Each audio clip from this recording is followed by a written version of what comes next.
1. Finnfolk dari Pulau Norwegia dan Orkney. Finnfolk sebenarnya adalah makhluk yang memiliki kemampuan untuk berubah bentuk. Kemampuannya inilah yang membuat mereka dapat tinggal di dua alam. Pada musim dingin yang panjang, mereka akan tinggal di Finnflokkehem sebagai putri duyung. Finnflokkehem ini adalah sebuah kota megah yang terletak di dasar laut. Namun ketika musim panas tiba, mereka akan berubah menjadi manusia dan tinggal di Orkney. Finnfolk memiliki kebiasaan menculik manusia untuk dijadikan pasangan. Ini mereka lakukan untuk mempertahankan kekuatan sekaligus penampilan mereka.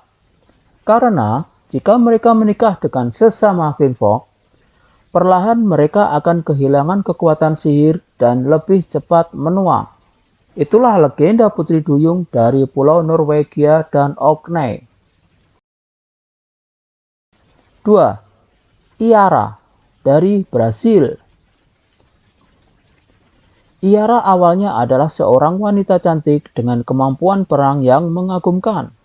Namun, hal ini membuat saudara-saudaranya iri dan berusaha membunuh Iara. Namun berkat ketangguhannya, Iara berhasil menyelamatkan diri dengan membunuh saudara-saudaranya tersebut. Tapi karena hal ini juga, sang ayah dari Iara marah sehingga menenggelamkan Iara ke dalam sungai. Menurut legenda, di sanalah Iara berubah menjadi duyung dan menyimpan dendam kepada semua laki-laki. Hal inilah yang membuat Iara merayu semua pria-pria yang ia temukan untuk ditenggelamkan ke dasar sungai. Namun ada juga legenda yang mengatakan bahwa pria itu dijadikan pasangan dan tinggal bersamanya di dasar sungai. Itulah legenda Putri Duyung Iara dari Brasil. Sekarang kita lanjut legenda Putri Duyung selanjutnya dari Afrika. Mami Wata. Mami Wata adalah roh air yang digambarkan seperti Putri Duyung yang memiliki kemampuan berubah bentuk juga. Meski kebanyakan legenda mengatakan dia memiliki badan separuh ikan, tapi ada juga mitos yang mengatakan kalau tubuhnya separuh ular. Dia sering membawa pernak-pernik mahal berupa perhiasan ataupun cermin. Selain itu, Mami Wata juga memiliki seekor ular besar untuk menemaninya atau penjaga pribadinya. Terkadang dia berubah wujud menjadi manusia dan berjalan di sekitar pasar yang ramai. Mungkin bosan ya di sungai terus.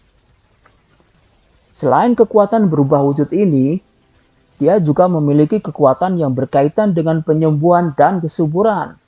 Wow, yang pasti dia mempunyai kekuatan yang positif. Oke, sekarang kita lanjut ke legenda Putri Duyung keempat. Mara Kihau dari Selandia Baru. Mara Kihau adalah penjaga laut dalam cerita rakyat Maori di Selandia Baru. Selain memiliki penampilan ala-ala Putri Duyung yang seksi, separuh ikan dan lainnya, dia juga memiliki lidah panjang dan berlubang. Lidah ini berfungsi untuk menyedot ikan, tapi ini yang paling aneh, kadang juga digunakan untuk menelan kano beserta orang-orang yang ada di dalamnya. Bisa dibayangkan kano itu sebesar apa? Dan dia hanya menggunakan lubang di lidahnya. Berarti bisa dibilang dia monster laut. Itulah mengapa legenda lebih mengatakan dia sebagai monster laut daripada penjaga laut. Mara Kihau juga memiliki kemampuan untuk berubah bentuk menjadi manusia. Itulah legenda Putri Duyung dari Selandia Baru. Kita lanjut ke legenda Putri Duyung kelima, yaitu legenda Putri Duyung Melusine dari Prancis. Melusine sebenarnya adalah anak dari Elinas, Raja Albani dengan roh air bernama Preshin. Ini berarti perkawinan silang antara manusia dan makhluk halus atau sebangsa jin. Sebelum menikah, Presin meminta Elinas untuk berjanji agar tidak melihatnya mandi atau memandikan anak-anak mereka. Namun ternyata Elinas melanggar janji tersebut hingga Presin membawa ketiga putri kembar mereka untuk tinggal jauh dari istana. Saat usianya sudah 15 tahun, Melusine adalah anak dari Elinas dan Albani itu, mengetahui cerita ini dan mengejak kedua saudara kembarnya untuk memberi pelajaran kepada Elinas, yaitu ayahnya sendiri. Hal ini membuat Presin atau ibunya marah. Lalu dia mengutuk Melusine untuk berubah menjadi manusia setengah ikan setiap hari Sabtu tiba. Namun, ada juga beberapa riwayat yang mengatakan kalau Melusine berubah jadi manusia setengah ular dan memiliki sepasang sayap. Wow, jadi dia cuma berubah hari Sabtu, mungkin agar tidak bisa weekend ya. Oke, sekarang kita lanjut ke legenda Putri Duyung ke-6 dari Irlandia yang bernama Merrow. Merrow merupakan ras makhluk laut yang digambarkan memiliki kulit hijau atau putih dengan jari-jari yang berselaput. Merrow betina memiliki bentuk yang mirip dengan Putri Duyung di dalam film. Sementara Merrow jantan memiliki rupa ikan yang lebih banyak. Jadi kesimpulannya, yang termasuk Putri Duyung hanya yang betina saja atau yang Merrow betina. Sedangkan Merrow jantan lebih mirip seperti ikan yang gede atau monster.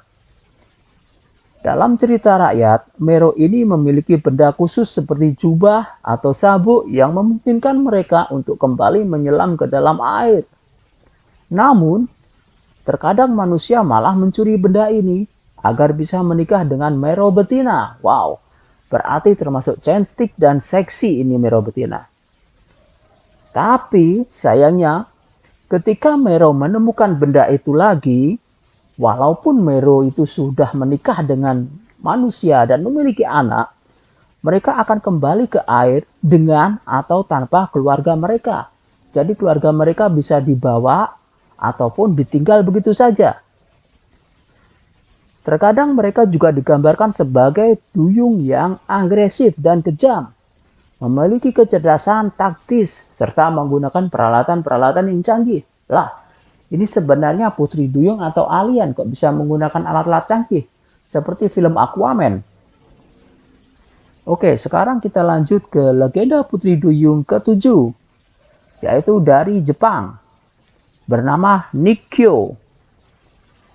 Nikkyo memiliki tampilan yang berbeda bila dibandingkan dengan Putri Duyung dalam dongeng-dongeng lainnya. Penampilannya malah lebih mirip ikan dibanding manusia. Mereka ini memiliki jari-jari yang panjang, bertulang, serta cakar yang tajam. Ukuran Nikkyo ini beragam, mulai dari seukuran anak manusia hingga anjing laut yang besar atau seukuran manusia dewasa yang gendut. Banyak yang percaya dengan memakan Nikkyo, maka mereka akan awet muda. Namun anehnya, dan tidak masuk akal, Nikkyo dapat memberi kutukan kepada orang yang melukai mereka.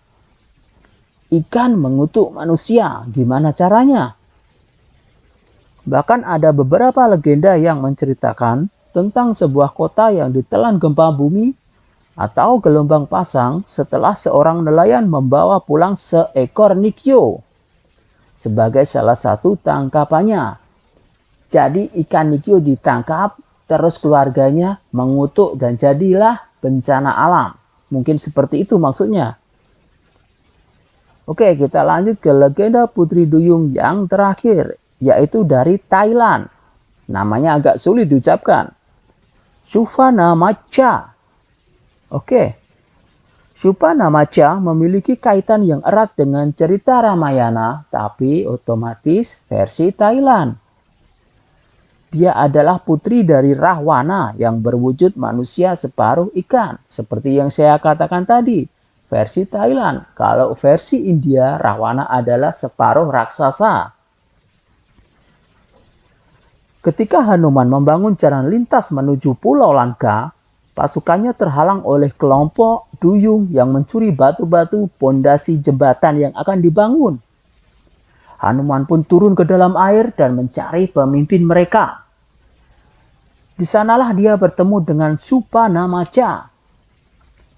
Tapi ternyata melihat kecantikan wanita ini atau Supanamacha ini, Hanuman pun jatuh hati.